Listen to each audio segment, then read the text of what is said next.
Hi family, आज आहे बुधवार. तर आज आम्ही मच्छीचा बेत लावलेला. मस्तपैकी सुरमई, पापलेट आणि कोलंबी आणलेली आणि मस्तपैकी अख्खं पापलेट आम्हाला खायची इच्छा झालेली. रवा वगैरे लावून तळलेला आहे पापलेट मी. आणि ही आमची थाली, पापलेट थाली.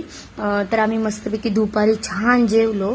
नंतर एक झोप काढली. मग ऋषीला चहा हवा होता, मला चहा नको हवा होता, पण तो बटर त्याला हवं होतं खायला. तर मला तो बटर खाताना मला पण वाटलं मला पण खायचं आहे. मग त्याच्या चहामध्ये मी बटर खाल्लं मस्तपैकी.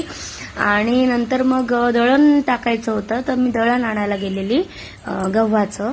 मग भांडी माझी होती, कारण दुपारी खूप कंटाळा आलेला एवढं जेवण वगैरे करून. तर झोपलेलो आम्ही. संध्याकाळी भांडी घासली, मग परत एकदा छानपैकी देवपूजा केली आंघोळ वगैरे करून. आणि नंतर मग ऋषीला जिलेबी म्हणजे गोड खायची इच्छा झालेली, तर त्यांनी जिलेबी आणलेली. मग आम्ही संध्याकाळी 7:30 वाजता वगैरे जिलेबी खाल्ली. आणि मग झालं, जेवायचा टाइम झाला.